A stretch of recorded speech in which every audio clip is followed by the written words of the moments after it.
can't believe I'm having more irrigation problems. Now the pump's dead and I have to replace that. Whoa, those things are expensive. No worries, my friend. Time is money and the game is on. Just dump the pump, hit buy now, enjoy the game, and deal with it some other day. Are you sure it's dead? Maybe you could just take a little look. It's only a few screws. Besides, they lose the game. Resurrection is the way. Okay, let's give it a try.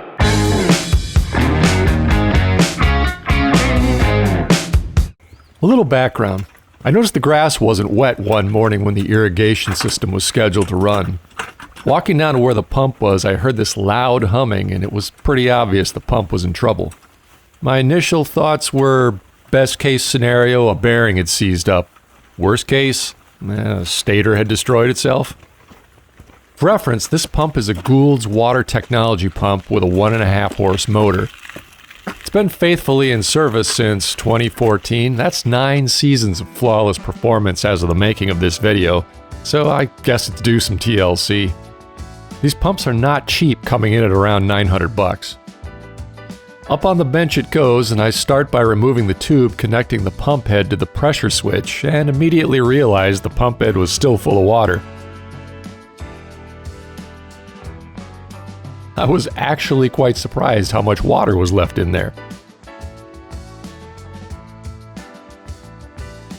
I was also quite surprised at the arrival of a little hitchhiker.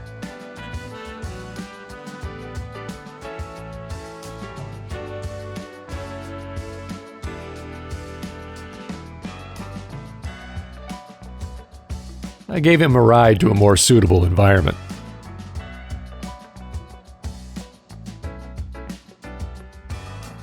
With the pump drained, I removed the 4 very tight 3/4-inch bolts holding the pump casing together.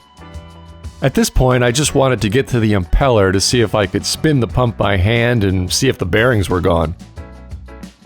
As usual, I'll leave links to the tools I used during this project in the description below.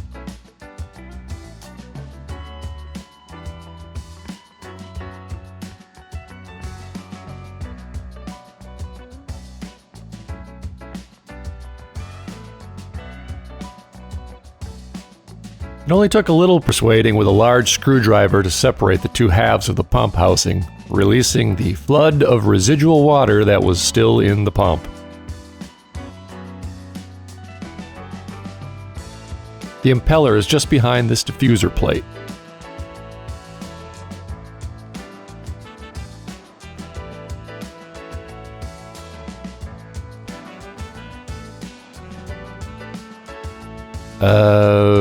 Looks like a shredded O-ring? Where'd that come from? Happily, it looks like the impeller is now spinning freely. I may have just gotten out of this easily.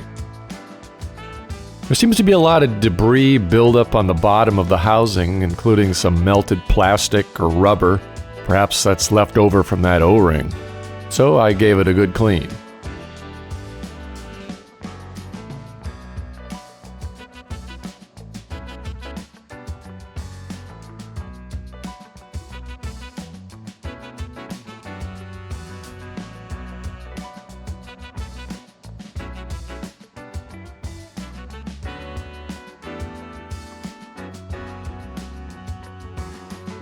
Sadly, I lost the footage of me testing the motor, but I did connect it to power and verified that the shaft and impeller spun freely. So I reinstalled the diffuser and the separator plate seal ring, then put the housing cover in place and bolted it all back down.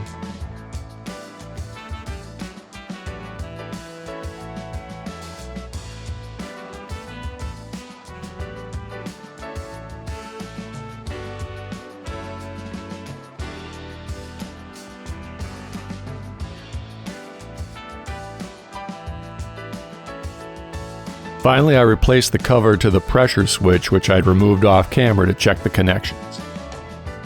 Back out at the site now and plumbing the pump back in.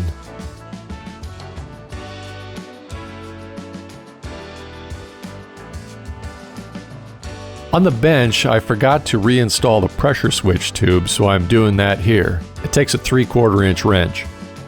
Priming the pump using a garden hose, I opened the top 7/16" bolt to release any air at the top of the pump housing. It fired up and it starts pulling water and building pressure.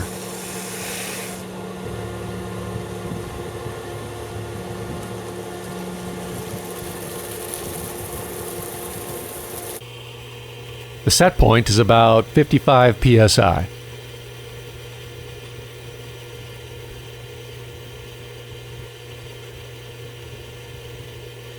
Perfect.